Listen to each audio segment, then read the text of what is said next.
పెళ్ళైనా పండగైనా వేడుక ఏదైనా పట్టు చీరల ప్రత్యేక వేదిక వారాహి సిల్క్స్. నమస్తే, నేను Keshav. Welcome to Suman TV. ఆంధ్రప్రదేశ్లో ఉమ్మడి రాష్ట్రంలో సంచలనం సృష్టించిన కొన్ని కేసుల పేర్లు వింటే చాలు ఆ కథలు మన ముందర కళ్ళెదురుగా కనిపిస్తున్నటువంటి పరిస్థితి ఉంటుంది. అటువంటి ఘటనల్ని ఏకంగా సినిమాలుగా తీసి కూడా ఈరోజు చూపిస్తున్నటువంటి పరిస్థితి ఉంది. సో అలాంటి అంశాలని హ్యాండిల్ చేసి తన కెరియర్లో ఒక పోలీస్ అధికారిగా ఉన్నత స్థాయిలో రిటైర్ అయ్యి అనేక కేసులకి సంబంధించి తనదైనటువంటి పాత్రను పోషించినటువంటి చెన్నంశెట్టి చక్రపాణి గారు మనతో పాటు ఉన్నారు. Retired SP. ఆయన హ్యాండిల్ చేసినటువంటి మోస్ట్ నోటోరియస్ క్రిమినల్స్ దగ్గర నుంచి మోస్ట్ అటెన్షన్ ఉన్నటువంటి కేసుల వివరాలు ఏంటి ఒకసారి తెలుసుకునేటువంటి ప్రయత్నం చేద్దాం. చక్రపాణి గారు నమస్కారం. నమస్కారం అండి. సో అసలు పోలీస్ అంటేనే ఒక క్రేజ్, ఉద్యోగానికి ఉండేటువంటి క్రేజ్ కానీ ఇంట్రెస్ట్ కానీ డిఫరెంట్గా ఉంటుంది. కానీ మీరు హ్యాండిల్ చేసినటువంటి వాటిలో టాప్ మోస్ట్ కేసులు, దేశవ్యాప్తంగా అటెన్షన్ ఉన్నటువంటి కేసులు ఉన్నాయి అనేది ఇప్పుడు ఉన్నటువంటి సమాచారం. సో అసలు ఏంటి కెరియర్ ఎలా స్టార్ట్ అయింది, మీకు పోలీస్ డిపార్ట్మెంట్లోకి మీరు రావడానికి కారణాలు ఏంటి, పైగా మీకే ఇలాంటి కేసులు దక్కడానికి కనుక ఏమైనా రీజన్స్ ఉన్నాయా డిస్కస్ చేద్దాం మనం ఒకసారి. ఫస్ట్ మీ ఇంట్రడక్షన్ చెప్పండి. మీ కెరియర్ ఎలా స్టార్ట్ అయింది, ఎలా ఈ పోలీస్ ఉద్యోగంలోకి వచ్చారు? అది నేటివ్ ప్లేస్ కోరుకూరు అండి, కృష్ణా డిస్ట్రిక్ట్. ఏఎన్ఆర్ కాలేజ్ గుడివాడలో నేను చదివాను. ఓకే. ఆ college NCC under officer, sports champion 3 years, general captain అన్నీ చేశాను. అప్పుడు పోలీస్ డిపార్ట్మెంట్లో చేరటకు కూడా ఒక డబల్ రైడింగ్ వెళ్తామంటే కానిస్టేబుల్ పట్టుకున్నారు. ఓకే. అప్పుడు డబల్ రైడింగ్ వెళ్ళడం కూడా నేరం అనమాట. ఓకే. ఓకే. బండి మీద వెళ్తావా, సైకిల్ మీద వెళ్తావా? సైకిలే. సైకిలే. నా ఫ్రెండ్ భోజనానికి వెళ్తాం హోటల్కి. ఓకే. కానిస్టేబుల్ పట్టుకుంటున్నారు. మేము అతన్ని కొంచెం ఎదురుకించాం. కుర్రోళ్ళు కదా అని చెప్పి వాళ్ళ పోలీస్ స్టేషన్ తీసుకెళ్లారు. సిఐ గారు, ఎస్ఐ గారు వచ్చారు. ముందు ఆ కానిస్టేబుల్ దబాయించాం కాస్త. తర్వాత ఈ పోలీస్ పవర్ చూపించాలన్నా, ఎవరికైనా న్యాయం చేయాలన్నా ఇది మనకు సూట్ అవుద్ది అనేది. అందులో నేను కాలేజీ ఎన్సీసీ అండర్ ఆఫీసర్ని, ఛాంపియన్ కదా, ఇవన్నీ కూడా డిపార్ట్మెంట్ పనికి వస్తాయి బాగా. ఓకే. ఓకే. దాంట్లోనే ఎస్ఐగా 71లో ఎస్ఐగా సెలెక్ట్ అయినండి. ఓకే. అనంతపూర్లో కూడా అనంతపూర్ ట్రైనింగ్ కాలేజీ ఛాంపియన్ అయిన అక్కడ. దోర్నాల్లో కూడా ఒక చెంచోతన్ని కాల్షియం, అప్పుడు మేము చనిపోవాల్సిందే, లక్కీగా సేవ్ అయ్యాము. హైవే డకాటి చేస్తూ ఉంటే అక్కడి నుంచి మాకు ఫస్ట్ పోస్టింగ్ చీరాలేశారు. ఓకే. 72లో. సో అంటే మీరు అనుకున్న వెంటనే ఇక పోలీస్ డిపార్ట్మెంట్లోకి వెళ్ళాలని డిసైడ్ అయ్యారు, వెళ్ళిపోయారు. ఏంటి ఆ మెడల్స్ ఏంటి? మొత్తం వరుసగా డిస్ప్లే ఉన్నాయి కదా, 5 మెడల్స్ కనిపిస్తున్నాయి. ప్రెసిడెంట్ ఇండియన్ పోలీస్ మెడల్ రావాలంటే 15 ఏళ్ళు సర్వీస్ ఉండాలండి. ఓకే. మా బ్యాచ్లో ఫస్ట్ ఇండియన్ పోలీస్ మెడల్ నాకే వచ్చింది. ఇది ప్రెసిడెంట్ మెడల్ అండి. First medal. First medal. తర్వాత ఏమో ఆంధ్రప్రదేశ్ మహోన్నత సేవా పథకం ఎన్టీ రామారావు గారు ఇచ్చారు. ఆంధ్రప్రదేశ్ ఉత్తమ సేవా పథకం చంద్రబాబు నాయుడు గారు ఇచ్చారు. ఆంధ్రప్రదేశ్ ఉత్తమ సేవా పథకం ఏమో హోమ్ సెక్రటరీగా ఇచ్చారు. మొత్తం ఇవన్నీ కూడా దగ్గర 200 మెడల్స్ ఉన్నాయి నాకు. ఇంపార్టెంట్ కేసులు కూడా సాల్వ్ చేసే అదృష్టం భగవంతుడు మాకే కల్పించాడు. మీకు చాలా వచ్చినట్టు ఉన్నాయి. ఇప్పుడు సినిమాలు తీసిన కేసుల దగ్గర నుంచి సంచలనం సృష్టించిన కేసుల వరకు మీ లిస్టులో కనిపిస్తున్నాయి. ఏంటి క్రానాలజీ పరంగా చూస్తే మీ కెరియర్లో ఏది ఫస్ట్ టాప్ మోస్ట్ చాలా సీరియస్ ఇష్యూ, దేశం మొత్తం అటెన్షన్ వచ్చినటువంటి ఇష్యూ ఏది పట్టుకున్నారు, ఏది సాల్వ్ చేశారు? 72లో బనగానపల్లి బ్యాంకు దోపిడీ కేసు అండి అది. టైగర్ నాగేశ్వరరావు, గజ్జల ప్రసాద్ వాళ్ళు మొత్తం అక్కడ స్టోట్పురం క్లాస్ కానీ, సిద్ధాపురం రేట్ల వాళ్ళు కానీ మొత్తం ఒక 8 మంది ఆ దోపిడీ చేశారు. అందులో ఫస్ట్ ముద్దాయిని పట్టుకునేవాడు అక్కడ. ఆ పట్టుకునే వాళ్ళకి బనగానపల్లి వాళ్ళకి అప్పచెప్పాం ఆ బ్యాంకు దోపిడీ కేసులు 72లో. దాని తర్వాత 73లో మద్రాసుని తప్పించుకొచ్చి టైగర్ నాగేశ్వరరావు అనే పేరుండి అందరినీ పోలీసుకు తలకాయ నొప్పిగా తయారైన టైగర్ నాగేశ్వరరావు అరెస్ట్ చేశానండి 73లో. ఇప్పుడు సినిమా వచ్చింది టైగర్ నాగేశ్వరరావు. అవునండి. ఆ పర్సన్ 73లో అరెస్ట్ చేసిన అతను. అరెస్ట్ చేసి మద్రాసు వాళ్ళకి హ్యాండ్ ఓవర్ చేశాను 73లో. పేరు మోసిన గజ్జి దొంగ అరెస్ట్ అంటే అతనేనా? అతనేనండి. దాని తర్వాత 78 ఈ ఎలి క్లాస్ వీళ్ళంతా కలిసి చీరాలలో సింహాచలం స్వామివారు లక్ష్మీనరసింహ స్వామి టెంపుల్లో సింహాచలం గుళ్ళు దొంగతనం చేశారు. అక్కడ బాంబులు వేసి ఒక అందరూ కూడా చనిపోయాడు. అక్కడ శ్రీకృష్ణ ఇచ్చిన పచ్చల పథకం కానీ బంగారం కానీ మొత్తం దోపిడీ చేశారండి వీళ్ళు. అందులో కూడా కావాటి చిట్టుముచ్చాలని అతను పట్టుకున్న ఎరుకులు అతను ఆ రాత్రి మందు తాగి స్వామివారి కిరీటం పెట్టుకుని నేను మహారాజుని అయిపోయానని అది తిరుగుతూ ఉంటే ఇన్ఫార్మెంట్ చెప్పాడు. అప్పుడు డిఐజీగా సుబ్రహ్మణ్యం గారిని బాపట్ల గెస్ట్ హౌస్లో మీటింగ్ పెట్టారు. ఆయన తెల్లారి మీటింగ్ అనమాట. లక్కీగా ఇన్ఫర్మేషన్ మీద వాడిని పట్టుకున్నాం. ఫస్ట్ ముద్దాయి సింహాచలం టెంపుల్ కేసు. ఆ కేసు తర్వాత సిఐడి వాళ్ళకి ఇచ్చారు. సుబ్బారాయుడు గారని డిఎస్పీను, మా డిఐజీ గారేమో సుబ్రహ్మణ్యం గారు. అంటే ఇవి పెద్ద కేసులుగా కనిపిస్తున్నాయి. ఇప్పుడు టైగర్ నాగేశ్వరరావు కానీ, ఈ సింహాచలం డకాయత్ కేసు కానీ, ఆ కేసుల్ని పర్టికులర్గా ఇన్వెస్టిగేట్ చేసేటువంటి బాధ్యతని మీకు అప్పగించారా, లేదంటే ప్రొసీజర్లో భాగంగా మీ పరిధిలో జరిగినటువంటి సిఐడి అండి? సిఐడి. మీరు సిఐడిలో చేశారా? నేను చేయలేదు, సిఐడికి ట్రాన్స్ఫర్ చేశారు. అది ఓకే. నేను అక్కడ లోకల్ ఎస్ఐ కాబట్టి అలా పట్టుకునే అదృష్టం మనకు దొరికింది అనమాట. Okay okay. అది మనకి తెలీదు. ఇంపార్టెంట్ కేసులు 4 దొరికితే స్టేట్లో ఆ ఇంపార్టెంట్ కేసులు 4 ఛేదించే అవకాశం నాకు దక్కింది. అది మనం ఇప్పుడు టైగర్ నాగేశ్వరరావు గురించి చాలా కథలు చెప్పారు కదా, సినిమాలు కూడా తీశారు కదా, అసలు నిజమేనా ఇవన్నీ ఒట్టి కల్పితాలా? సినిమాలో మటుకి అన్నీ కల్పితాలేనండి. అతని భార్య మణి ఆవిడ పేరు, అదొక్కటే కరెక్ట్. ఐఎల్టీడీకి వెళ్ళటము, ఇందిరాగాంధీకి వెళ్ళటం ఇవన్నీ కరెక్ట్ కాదండి అతనికి. అంటే టైగర్ నాగేశ్వరరావు పేరు మటు వాస్తవే, పేరు మాత్రం ఉపయోగించుకున్నారు, కథ అంతా వాళ్ళు రాసుకున్నారు. అరుణ్ అని ఐజీ గారు వాళ్ళు చెన్నై వాళ్ళు పెట్టారు అతని పేరు టైగర్ నాగేశ్వరరావు అని. Okay okay. తర్వాత సింహాచలం కేసు అయిపోయిన తర్వాత చెరుకులపేట బస్సు బర్నింగ్ కేసు అండి. అది కూడా 22 మంది చనిపోయారు 93లో. ఇద్దరు అవును, చెలుగు హైదరాబాద్ నుంచి నరసరావుపేట బస్సు వెళ్తుంటే హైదరాబాద్ టు చీరాల వెళ్ళే బస్సు ఉండేది. నరసరావుపేట దాటగానే చెరుకులపేట నరసరావుపేట మధ్యలో గంటెలు విజయవర్ధన్ అని, సాతుపడి చలపతిరావు అని వాళ్ళిద్దరూ గుంటూరు కోమాళ్ళపేట వాళ్ళు, ఇద్దరు కుర్రాళ్ళు. అంటే ప్రొఫెషనల్ నేరస్తులు కాదాళ్ళు. ఏదో ఒక నేరం చేసి సెటిల్ అయిపోదామనే ఉద్దేశంతో ఆ బస్సు ఎక్కేవాళ్ళు. వెళ్తే సేఫ్ సైడ్ కోసం పెట్రోల్ తీసుకెళ్ళారు. వీళ్ళంతా పెట్రోల్ వాసన వస్తుంది అనేటికి పెట్రోల్ పోసేసి అగ్గిపొలు వేసి దూకేశారు బస్సు. Okay okay. ఆ లోపల ప్యాసింజర్కి బయటకు రావడానికి అవకాశం లేకుండా పోయింది. 22 మంది చనిపోయారండి. దాంట్లో వాళ్ళకి హ్యాంగింగ్ వేస్తే తర్వాత ప్రెసిడెంట్ ఆఫ్ ఇండియా ప్రెసిడెంట్ గారి మెర్సీ వల్ల వాళ్ళకి లైఫ్ కన్వర్ట్ చేశారు. అదొకటి ఇంపార్టెంట్ కేసు అండి. అది కూడా సిఐడికి ట్రాన్స్ఫర్ చేశారు. నేను గుంటూరులో పనిచేయటం వల్ల అది పట్టుకునే అవకాశం మనకి దక్కిండది. దాంతో కనకదుర్గమ్మ గుడి ఆభరణాలకి సంబంధించిన దొంగతనం కేసు, అది కూడా చాలా 98లో అండి. అది 98. అది కూడా మీరు హ్యాండిల్ చేశారా? ప్రకాష్ కుమార్ సాహు అని, ప్రకాష్ కుమార్ పట్నాయక్ బిలాయత్ అతను. అతను యాక్చువల్గా పోలీసు ఇదేమి లేదు దాంట్లో.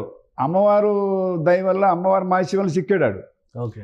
అతను ఎరవం చేయి బెట్టు మీద ఏలు ముద్ర అమ్మవారు వస్తువులు బతిపించే బీరు హ్యాండిల్ మీద పడింది అనమాట. ఓకే. ఆ ఏలు ముద్రలో చిక్కాడు.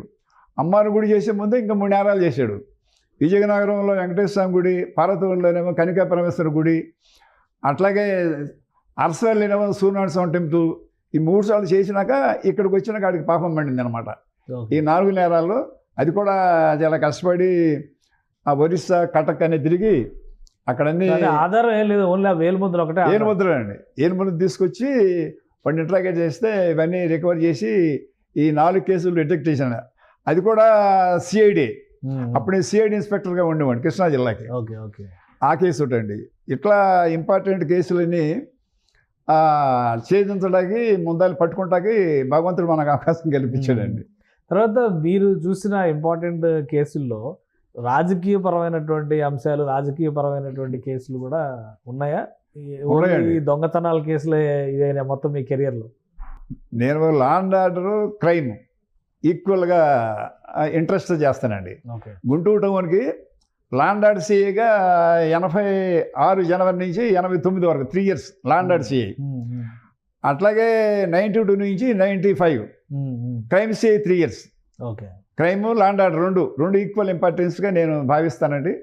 86లో గుంటూరు టౌన్ సిఐ వచ్చినప్పుడు 88లో సెన్సేషనల్ మర్డర్ జరిగింది, వంగవీటి మోహన్ రంగ గారు. Okay okay. ఇప్పుడు గుంటూరు టౌన్ సిఐ అండి. అప్పుడు డిసెంబరు 25 నైటు, అంటే 26 తెల్లారుజామున ఆ విజయవాడలో సత్యాగ్రహం చేస్తూ ఉండగా అతని మీద దాడి చేశారు. అందులో గుంటూరు మాకు ఇన్ఫర్మేషన్ వచ్చేసింది. గుంటూరులో కూడా షాపులు లూటీలు కానీ లేకపోతే తగలబెట్టడం కానీ ఇవన్నీ కూడా చాలా డిస్ట్రక్షన్ చేశాడు గుంటూరులోను. అంత కంట్రోల్ చేసాం. నాసి సెంటర్లో ఒక అతను కాల్ చేసాం. ఈ తాడిశెట్టి వెంకటరావు అని ఒక ఆయనను కొండ రామచంద్రరాజు అని వీళ్ళ మీద ఒక 50 కేసులు పెట్టాం. ఆ సామాజిక వర్గం ఇవన్నీ లూటీ కేసులేనా? ఆయన లూటీ కేసులు అండి. జనం కూడా రోడ్ల మీదకి వచ్చి షాపులు లూటీ చేసి సామాను టీవీలు కానీ అవి కానీ ఎత్తిపోయారు. విజయవాడ కూడా నిజంగానే ఒక నెల రోజులు తగలబడింది అని చెప్పి అంటారు. నిజమేనా? విజయవాడ అంటే ఇంకది చాలా రంగా గారి అది పుట్టిన ప్రదేశం కాబట్టి బాగా లూటీలు కానివ్వండి, అది కానివ్వండి, ఇది కానివ్వండి, ఒక్క విజయవాడ గుంటూరు కాదు రాష్ట్రం అంతా కూడా అట్టుడికిపోయిందండి. రంగా గారి అభిమానులు జీర్ణించుకోలేక అన్యాయంగా చంపేశారని చెప్పి అన్ని చోట్ల కూడా లూటీలు, దహనాలు, మర్డర్లు జరిగినాయండి. చాలా సెన్సేషన్. అప్పుడు 20 రోజులు కర్ఫ్యూ పెట్టాం గుంటూరులో మేము. విజయవాడలో అయితే మాకు గుంటూరులో రౌడీయిజం కూడా బాగుండేది. అక్కడ ఆ టైంలో వరుసగా దగ్గర 100 మంది రౌడీ షీట్లు ఉండేవాడు. అక్కడ మర్డర్ ప్రభావం గుంటూరు రాజకీయాల్లో కూడా కనబడిందా? కనపడిందండి. అంటే రంగా గారు గుంటూరు కాదు, విశాఖపట్నం కాదు, మొత్తం స్టేట్ అంతా ఆయనకి పాపులారిటీ ఉంది కదా. దాంతో కాపు సామాజిక వర్గం కానివ్వండి, లేకపోతే వేరే క్యాస్ట్ వాళ్ళు కానీ, అన్ని క్యాస్టులు, ఒక క్యాస్ట్ అని లేదు. రంగా గారికి క్యాస్ట్ ఉంది, అన్ని క్యాస్టులకు సంబంధించిన ఆయన ఒక వ్యక్తిగత శక్తిలాగా ఆయన డెవలప్ అవుతున్నాడు అనమాట. అన్ని కులాలు కూడా రోడ్డు మీదకి వచ్చేసి అది జీర్ణించుకోలేక అన్యాయంగా చంపేశారు, సత్యాగ్రహం చేశానని మొత్తం ఎక్కడ పడితే అక్కడ లూటీలు చేసేసి అన్ని దహనం చేశారండి. ఒక సామాజిక వర్గం సంబంధించిన వాళ్ళే. ఓకే. కానీ అంటే ఆ ఇన్సిడెంట్ ఇప్పటికీ కూడా రాష్ట్ర రాజకీయాల్లో రంగా గారి హత్య కానీ లేదా రంగా గారి ప్రస్తావన కానీ లేకుండా లేని పరిస్థితి. అంత ఇన్ఫ్లుయెన్స్ చేసేంత క్యారెక్టర్ ఆయనలో ఏముంది? మీరు ఏమైనా అబ్జర్వ్ చేశారో ఒక అధికారిగా ఆ టైంలో? అంటే అండి, విజయవాడలో సుప్రీమసీ అంటే మీ వర్గం మా వర్గం అని యాక్చువల్గా ఒల్లూరి ఆయన ఉండేవారు. ఆయన ముందు మర్డర్ చేశారు. తర్వాత ఏమో చలసాని వెంకటరత్నం గారు, రాధా గారు అన్నదమ్ములు 5 అండి. పెద్ద ఆయనేమో కోటేశ్వరరావు గారు, నారాయణరావు గారు, అట్లాగే చలపతిరావు గారు, శోభనా చలపతిరావు గారు, మన రంగా గారు, తర్వాత ఏమో రాధాను రంగాను, రాధాకృష్ణమూర్తి గారును రంగా 5. అట్లాగే రెండోది ఇదే పరంపరలో చలసాని వెంకటరత్నం గారు, వీళ్ళందరికీ సిపిఐలు బాగా కమ్యూనిస్ట్ నాయకుడు ఆయన. సిపిఐ ప్రాబ్లం బాగుండేది ఇదివరకు విజయవాడలో. వాళ్ళే డామినేట్ చేస్తూ ఉండేవాళ్ళు. ఆ చలసాని వెంకటరత్నం గారికిను ఈ రాధా గారికి సుప్రీమసీ వచ్చి చలసాని వెంకటరత్నం గారు హైదరాబాద్ నుంచి వస్తే తెల్లారుదామన రాధా గారి వర్గం ఆ చలసాని వెంకటరత్నం గారు లేపేసింది. దానికి కౌంటర్గా వాళ్ళ సిపిఐ వాళ్ళంతా కలిపి రాధా గారు ఎక్కడో కూర్చుంటే ఇన్విటేషన్ వచ్చిందన్నమాట, షాప్ ఓపెనింగ్ అని. ఆ షాపులో కూర్చుంటే ఇన్ఫర్మేషన్ వీళ్ళంతా వెళ్ళిపోయి ఆయన్ని అందరు కలిసి ఒక్కసారి దాడి చేసి కత్తులతోటి గొడవలతోటి నవ్వేసారు రాధా గారిని. అందులో సుమారు ఒక 20 మంది ముద్దాయిలు ఉంటారండి. వాళ్ళందరూ కూడా లైఫ్ ఇంప్రిజన్మెంట్ శిక్షలు పడి జిల్లా కోర్టులో. అయితే హైకోర్టులో కేసు మళ్ళీ ఎక్విట్ చేశారు. దీంతో అప్పటి వరకు కూడా దేవినేని బ్రదర్స్ కూడా 4 ఉంటారండి. దేవినేని గాంధీ గారు, దేవినేని నెహ్రూ గారు, దేవినేని బాజీబాబు గారు, అట్లాగే దేవినేని మురళి. ఈ 4 కూడా రాధా గారు, పెద్ద రాధా గారి దగ్గరే అనుచరులుగా ఉండేవాడు ఫస్ట్లో. అట్లాగే బొండా ఉమార్ గారు కానీ, మల్లాది విష్ణు గారు, వీళ్ళంతా కూడా రాధా గారు అనుచరులే వీళ్ళంతా. అయితే ఈయన వారు రాధా చనిపోయిన తర్వాత రంగా గారు ఈ వర్గానికి టేకప్ చేయవలసి వచ్చింది అండగా. ఆయన ఎక్కువ స్టూడెంట్స్ మీద యూనియన్లు, ట్యాక్సీ యూనియన్లు, రిక్షా యూనియన్లు, ఆటో యూనియన్లు, లేబర్ యూనియన్లు, అన్ని యూనియన్లన్నీ కూడా వాళ్ళు క్యాప్చర్ చేస్తున్నారు. అంతవరకు కూడా కమ్యూనిస్ట్ వాళ్ళ దగ్గర ఉండే యూనియన్లన్నీ, ఈ యూనియన్లన్నీ వాళ్ళ ప్రాబల్యం ఉండేది. కమ్యూనిస్ట్ ప్రాబల్యం తగ్గిపోయి ఈ వంగవీటి ప్రాబల్యం అక్కడ విజయవాడలో ఎక్కువైపోయింది. అన్నీ కూడా రాధా గారు చనిపోయిన తర్వాత మోహన్ రంగ గారు ఇవన్నీ కూడా చేసుకుని యునైటెడ్ ఇండిపెండెన్స్ అని ఒక స్టూడెంట్స్ ఆర్గనైజేషన్ పెట్టి దాన్ని చూసుకోలేక ఆయనకి దేవినేని వర్గానికి ఇచ్చారు. దేవినేని గాంధీ గారికి అని నెహ్రూ గారికి అలా చూసుకోమని. ఈ కార్యక్రమంలో ఉండగా మళ్ళా ఇక్కడ ఈ ఏరియా మీది ఈ ఏరియా మాదని చిరుకగేరి చూసిన వాళ్ళు మళ్ళా ఎవరికాడ సుప్రీమసీ వచ్చింది. అక్కడికి సుప్రీమసీ వచ్చి క్యాస్ట్ ఫీలింగ్ కూడా వచ్చినాయి. ఈ సామాజిక వర్గం వేరు, ఈ సామాజిక వర్గం వేరు. 78లో విజయవాడలో లైలా కాలేజీలో దేవినేని నెహ్రూ, దేవినేని గాంధీ వీళ్ళంతా మన స్టూడెంట్స్ అందరూ ఇన్వాల్వ్ చేసి బాగా చేస్తున్నారు కదా. అప్పుడు వీళ్ళ ప్రాబ్లం ఎక్కువైపోతుందని చెప్పి మళ్ళా రంగా గారు వర్గం అంతా కూడా ఇద్దరిని లేపేద్దామని చెప్పి గాంధీ గారు నెహ్రూ గారిని అటాక్ చేయించారు. గాంధీ గారు చనిపోయారు, నెహ్రూ గారు తప్పించుకుని వెళ్ళిపోయారు. అప్పుడు నుంచి వీళ్ళు మా అన్నయ్యని చంపేశారనేది ఎట్లా అయినా సరే రంగా గారిని లేపేసేయాలని తీర్మానంగా ఏళ్ళు వచ్చారు మళ్ళా. సరే ఇదంతా కుటుంబాలు లేదా వ్యక్తుల మధ్య గొడవ చూడాలి, రాజకీయాలు ఇందులో కమ్యూనియన్లో వచ్చింది, కుటుంబ పరంగా వచ్చింది, మనంతా రౌడీజంగా అంటే ప్రాబల్యం. కానీ అంటే ఇన్ని సంవత్సరాలు అయినా కానీ రంగా గారి విషయంలో రంగా గారి చర్చ వచ్చినప్పుడు ఇప్పటికి కూడా ఆయనకు అభిమానులు, ఆయనని ఆరాధించే వాళ్ళు ఉండడానికి రీజన్ ఏంటి? ప్రధానంగా ఒక ఆఫీసర్గా మీరు ఆయన వ్యక్తిత్వంలో చూసినటువంటి అంశాలు ఏంటి? ఈయన రంగా గారు ఒక కాపు కమ్యూనిటీ లీడరే కాదు, అన్ని క్యాస్టులకి లైక్ చేసి అన్ని క్యాస్టులకు సంబంధించిన ఆయన. ఇప్పుడు ఒక వ్యక్తి కాదు, శక్తి అంటారే. అందరికీ పేదవాళ్ళకి కానీ పట్టాలు ఇప్పించడం కానీ, న్యాయం చేయడం కానీ, లేకపోతే పోలీసుతో వాదించడం కానీ, పోలీసుల మీద తిరగబడటం కానీ, పోలీసులు కంట్రోల్ చేయటం కానీ, ఇవన్నీ కూడా అతను ఎవరికి భయపడేవాడు కాదు. ఒక శక్తిలాగా ముందు వెళ్ళిపోయాడు మనిషి. దాంతో అతను న్యాయం ఈయన దగ్గరికి వెళ్తే మన న్యాయం జరుగుద్ది అని చుట్టుపక్కల అన్ని ఊళ్ళ నుంచి కూడా, అన్ని జిల్లాల నుంచి కూడా వచ్చేవాడు ఆయన దగ్గరికి. వాళ్ళందరికీ న్యాయం చేసేవాడు, వాళ్ళ కోసం పోరాడేవాడు. ఆ పోరాడే దాంట్లో అందుకని ఇప్పటికి కూడా ఆయన ఇంకా 36 సంవత్సరాలు అయిపోయినా కానీ ఇంకా ఆయన విగ్రహాలు పెడతాను అని ఆయన ఆరాధిస్తూనే ఉన్నారు. ఈ రంగా గారుకి 3-4 సార్లు ఇప్పుడు దేవినేని మురళి అని ఆయన ఉంటారు, ఆయన వార్నింగ్ ఇచ్చాడు. ఎందుకంటే వాళ్ళ అన్నయ్య లేపేశారు కదా.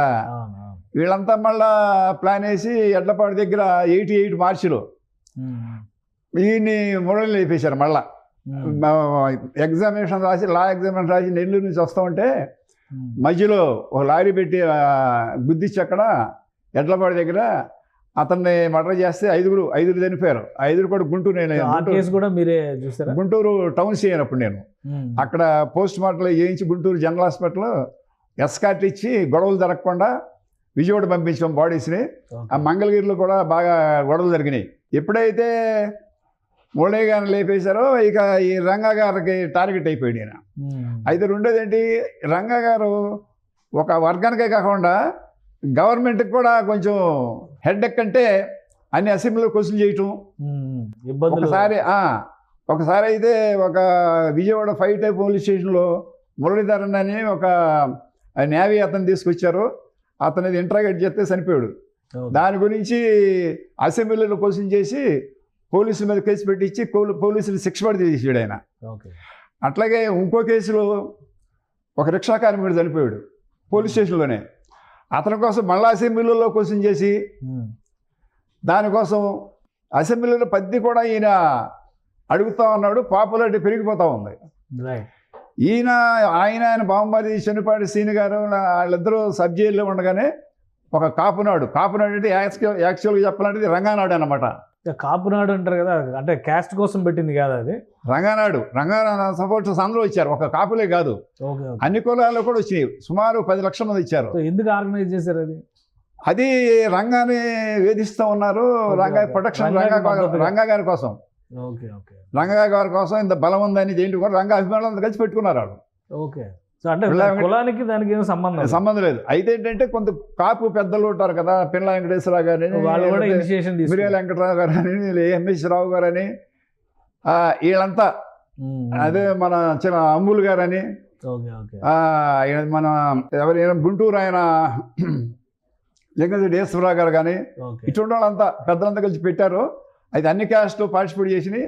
అక్కడ ఆ కాపునాడు అనే మీటింగుల్లో రంగా గారి గురించి ముఖ్యమంత్రి గారు రంగా ముఖ్యమంత్రి అనేది ఓకే రంగా సీఎం అని ఇప్పుడు రంగా సీఎం ఇవ్వాలి ఇప్పుడు పవన్ కళ్యాణ్ గారు అంటున్నారు కదా. సీఎం అంటున్నట్టుగా ఆయన కూడా రంగా గారు ఆయన బతికుంటే నిజంగానే ముఖ్యమంత్రి అయ్యేవాడు.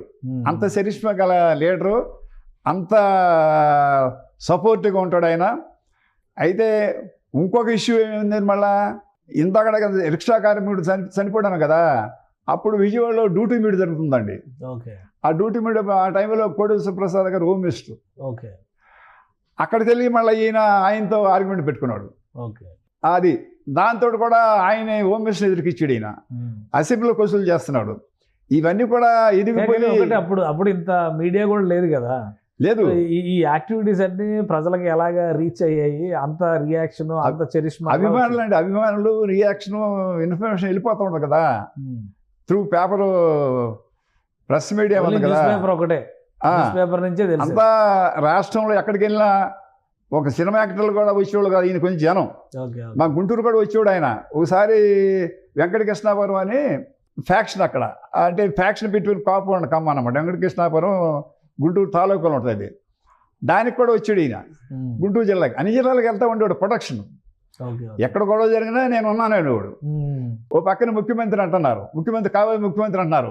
ప్లాన్ ప్రకారం పెద్దలందరూ ప్లాన్ చేసి ఆయన్ని సత్యాగ్రహం చేస్తుండగా అన్యాయంగా చంపేశారండి. మీరు ఇన్వెస్టిగేషన్ చేసిన కేసుల్లో ఇప్పుడు మీరు చెప్పినటువంటి 4 కాకుండా ఇంకేమి ఇప్పుడు దేశవ్యాప్తంగా సంచలనం సృష్టించిన కేసులు ఉన్నాయి కదా కొన్ని. వాటిలో ముఖ్యమైన కేసు, మీరు బాగా టఫెస్ట్ సిచ్యుయేషన్, దీన్ని సాల్వ్ చేయలేము అనుకునేటువంటి కేసులు ఏమైనా ఉన్నాయా? ఆల్మోస్ట్ ఆల్ కేసులన్నీ కూడా డిటెక్ట్ చేసామండి. ఓకే, అన్ని కేసులు కూడా డిటెక్ట్ అయినాయి. నా సర్వీసులో పలానా కేసు అన్డిటెక్టబుల్ అని ఏం లేదు. ఇది ఏదో దాన్ని ఎట్లయినా సరే సాధించి రాత్రి వాడు కష్టపడి దాన్ని డిటెక్ట్ చేసేవాడిని. అన్ని కేసు దాంట్లో సక్సెస్ అయ్యేవాళ్ళం, శిక్షలు వేయించేవాళ్ళం. ఏ కేసులు కూడా అన్హ్యాండిల్గా లేదండి, అన్నీ డిటెక్ట్ చేసామండి. ప్రభుత్వం నుంచి ఇన్ని పథకాలు రావడం ఇవన్నీ చూస్తే మీకు గవర్నమెంట్లో చాలామంది చెప్పేది ఏంటంటే సీరియస్గా సిన్సియర్గా ఉండే అధికారులకి అసలు సహకారం ఉండదు, ప్రోత్సాహం ఉండదు. ముఖ్యంగా పోలీస్ డిపార్ట్మెంట్లో అయితే వాళ్ళు నియంత్రించడానికి రాజకీయ పలుకుబడి అంతా ఉపయోగిస్తారు అనేటువంటి అభిప్రాయం ఉంటుంది. మీకు అలాంటి పరిస్థితులు ఎప్పుడైనా ఎదురైనాయి? అంటే ఈ రోజుల్లో ఉన్నాయి కానండి, పూర్వం లేవు. అవి పూర్వం మెరిట్, సిన్సియారిటీ మెరిట్కి రోజులు అవి. ఓకే, మా పోస్టింగ్లు కూడా ఎస్ఐకి ఎస్పీ గారు వేసేవాళ్ళు, సిఐకి ఏమో డిఐజీ గారు వేసేవాళ్ళు, ఐజీకి ఏమో డిఎస్పీగా ఐజీ గారు వేసేవాళ్ళు. అసలు రాజకీయ సంబంధమే లేదు. మీకు పోస్టింగ్లు వేసే పరిస్థితి ఉండేది, సంబంధమే లేదు అసలు. మేము కొత్తగా వీళ్ళు జాయిన్ అయితే మమ్మల్ని సొంతకు వచ్చేవాళ్ళు ఎమ్మెల్యేలు. ఓకే, వాళ్ళు వచ్చేవాళ్ళు, మీరు వెళ్ళేవాళ్ళ? వాళ్ళు వచ్చేవాళ్ళు సొంతకి. ఓకే, కొత్తగా సిఐ గారు వచ్చారు, కొత్తగా ఎస్ఐ గారు వచ్చారని. మేము అసలు వెళ్ళే ప్రశ్నే లేదు. ఓకే, మేము ఎప్పుడు కూడా మా సర్వీసులో ఆ ఇల్లు కనపడతామని. ఒకసారి చీరాల మినిస్టర్ గారు, నేను చీరాల ఎస్ఐగా ఉండగా 73లో పిఎఫ్ ఫోన్ చేసి మినిస్టర్ గారు రమ్మన్నారు అన్నాడు. మినిస్టర్ గారు రమ్మన్నారా? ఎక్కడ రమ్మన్నారా అండి? ఇంటికి రమ్మన్నారు సార్ అన్నాడు. ఇంటికి కష్టం, ఆ ఇంటికి వెళ్తే ఉద్యోగం చేయలేము మేము, ఇక్కడ గెస్ట్ హౌస్ కనపడదు చెప్పి సార్కి అని. తర్వాత ఆయన గెస్ట్ హౌస్కి వెళ్ళి చూసేవాళ్ళం. డిఎస్పీలు కానీ మేము వెళ్ళి మినిస్టర్ గారు వస్తే గెస్ట్ హౌస్కి వెళ్ళి కనపడడం, కానీ ఇంటికి వెళ్ళేది మినిస్టర్ గారు ఇంటికాడ కనపడతాడు, ఇక్కడ భోజనం చేసేది. పిల్లలకు ముందే వెళ్ళి కూర్చుంటారు కదా అధికారులు అందరూ. సిస్టమ్ అంటే ఇప్పుడు పోస్టింగ్లన్నీ మాకు సిఐ కావాలి, ఎస్ఐ కావాలి, డిఎస్పీ వాళ్ళే కోరుకుంటున్నారు. అయిపోతేనేమో ట్రాన్స్ఫర్లు అంటున్నారు, గట్టిగా చేస్తే ట్రాన్స్ఫర్లు అంటున్నారు. వాళ్ళది ఇప్పుడు సుప్రీంమెస్ అయిపోయి అన్నీ కండి యాక్చువల్గా అటానమస్ చేసేసి ఒక కమిటీ వేసి ఇప్పుడు జడ్జీలని వేస్తారా, హైకోర్టు జడ్జిని, సుప్రీంకోర్టు అట్లా పోలీస్ డిపార్ట్మెంట్లో పోస్టింగ్ లేకపోతే ఈ రాజకీయ పలుకుబడులు ఉండవండి. రాజకీయ నాయకులకు సంబంధం లేకుండా అభివృద్ధి వాళ్ళు చేసుకుంటారు, ఖచ్చితంగా చేయగలరు. మీరు ఎప్పుడు రిటైర్ అయ్యారు? లాస్ట్ పొజిషన్, హైయెస్ట్ పొజిషన్ ఏంటి? నేను 2005లో రిటైర్ అయ్యానండి. ఓకే, ఇప్పటికి అడిషనల్ ఎస్పీగా, పీటీసీ ప్రిన్సిపల్గా, తర్వాత నాన్ క్యాడర్ ఎస్పీగా ఇచ్చారండి తర్వాత.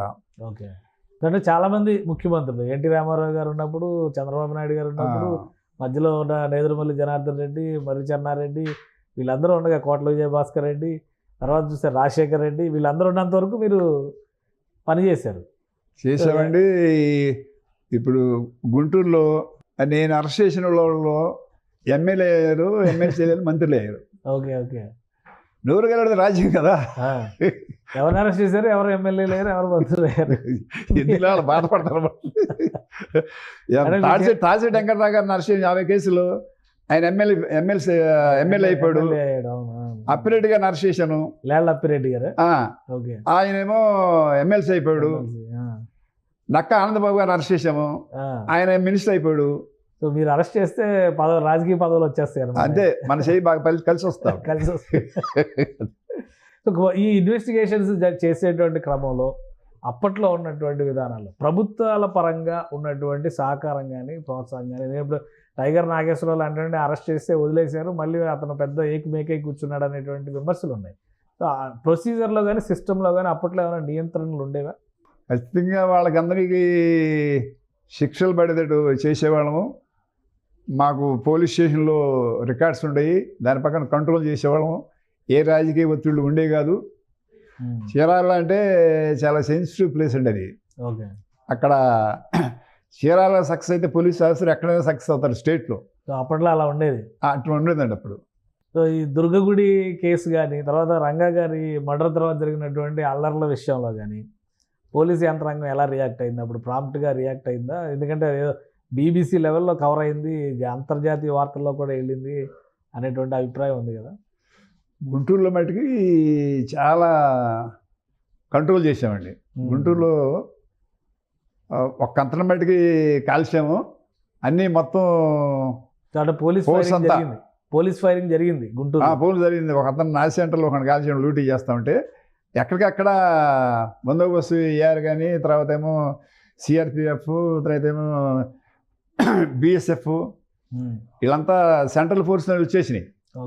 ఆ పోస్టులు వస్తే మొత్తం కంట్రోల్ చేసినప్పుడు 20 రోజులు కర్ఫ్యూ కూడా పెట్టాం. అప్పుడు సెంట్రల్ గవర్నమెంట్ కాంగ్రెసే కదా. ఇటువంటి గొడవలు వచ్చినప్పుడు ఏ పార్టీ ఉన్నా ఇవ్వాల్సిందే. ఈ ఫోర్సులన్నీ కూడా ఇటువంటి ఎమర్జెన్సీ టైంలోనే ఉపయోగించుకుంటాను వాళ్ళ సర్వీసులన్నీ. సో రిటైర్మెంట్ అయిన తర్వాత ఏంటి మీ జర్నీ, తర్వాత లైఫ్ జర్నీ ఏ విధంగా ఉంది? యాక్చువల్గా అండి, మా విలేజ్లో వెంకటేశ్వర స్వామి దేవస్థానం ఉంది. మా నాన్నగారు కట్టించారు వెంకటేశ్వర స్వామి గుడి, కృష్ణాశ్రమం కట్టించారు. మేము కాళీసీదే దత్తసాయి సేవా మందిరం మా అబ్బాయి మా సన్న కట్టించాడు. అక్కడికి నేను 3 కూడా నేను చైర్మన్గా ఉంటాను. మా విలేజ్ వెళ్ళి మా విలేజ్ కూడా డెవలప్ చేయడం బ్రహ్మాండంగా డెవలప్ చేసి మేము 2013 నుంచి 18 వరకు మా ఊరు మా మిసెస్ సర్పంచ్గా ఉండి బెస్ట్ పంచాయతీ. రాజకీయాల్లో ఉన్నారా లేదంటే? రాజకీయ అంటే అప్పుడు 67లో మా బాబాయ్ కైపులూరు ఎమ్మెల్యేగా ఉండేవారు ఆయన. అప్పుడు చిన్నప్పటి నుంచి మా నాన్నగారు మా ఊరు బ్యాంక్ ప్రెసిడెంట్ చేశారు ఆయన. మా తమ్ముడు వెంకట సుబ్రహ్మణ్యం మా ఊరు సర్పంచ్ చేశాడు ఆయన. చిన్నప్పటి నుంచి రాజకీయాలు కొంచెం ఇంట్రెస్ట్ అనమాట. అందుకని సర్వీస్ చేయాలి. రాజకీయాలు అంటే మనం 4 రూపాయలు జనాలు ఖర్చు పెట్టి, ఎందుకంటే మా విలేజ్కి మా తాతయ్య గారు షాకర్ వెంకటరావు గారు అని 150 ఎకరాల పొలం మా తాతయ్య గారిది. అందుకని దాన్ని నలుగురికి ఉపయోగపడాలి, మనం పేరు తీసుకోవాలి, ఆ సిద్ధాంతంతో పనిచేస్తామండి. ఈ మధ్యనే పవన్ కళ్యాణ్ గారు ఆశయాలు అవన్నీ నచ్చి, ఎందుకంటే పవన్ కళ్యాణ్ గారు నాన్నగారు నేను కలిసి పని చేశాం. నేను చీరాల ఎస్ఐగా ఉండగా చీరాల్లో పిట్ ఆఫీసర్ అయిన వాళ్ళు ఎక్సైజ్ ఆయన, నేను లోకల్ పోలీసు. ఆయన అడుగుతుంటే బందోబస్తు ఏర్పాటు చేసేవాడు. రైడ్ కూడా ఆయనతో పాటు మేము కూడా వెళ్ళేవాళ్ళం. వెంకటరావు గారు అని మంచి గట్టి. అప్పటి నుంచి ఆ ఫ్యామిలీతో మీకు పరిచయం ఉందా? పరిచయం ఉందండి. వెంకటరావు గారు బాగా ఒంగోలులో కూడా ఆయన నేను కలిసి పని చేసాం. మళ్ళీ నెల్లూరులో మేము విజిలెన్స్లో ఉండగా కూడా వాడింట్లోనే మా ఆఫీస్ ఉండేది. అందుకని బాగా పరిచయం అండి. ఆయన ఆశయాలు నచ్చి ఇప్పుడు మనం కూడా సర్వీస్ చేద్దాం, నలుగురు ఉపయోగపడదాం, పేదలకు సహాయం చేద్దాం. అంటే అప్పటికే వాళ్ళ అబ్బాయి మరి చిరంజీవి గారు సినిమాల్లో ప్రయత్నాల్లో ఉన్నారా? అప్పటికి సినిమాలు చేస్తున్నారా? చీరాల్లో ఉండగానే మంచి చిరంజీవి గారు బుల్లెట్ కొనుక్కోండి అక్కడ ఉండగా. ఆయన నాన్నకి మంచి బుల్లెట్ కొని ఇచ్చాడు ఆయనకి. చిరంజీవి గారు అప్పటికి సినిమాల్లోకి వచ్చారా, ఇంకా రాలేదా? వచ్చాడండి. అక్కడ ఉండగానే వెళ్ళి మద్రాసు వెళ్ళారండి ఆయన.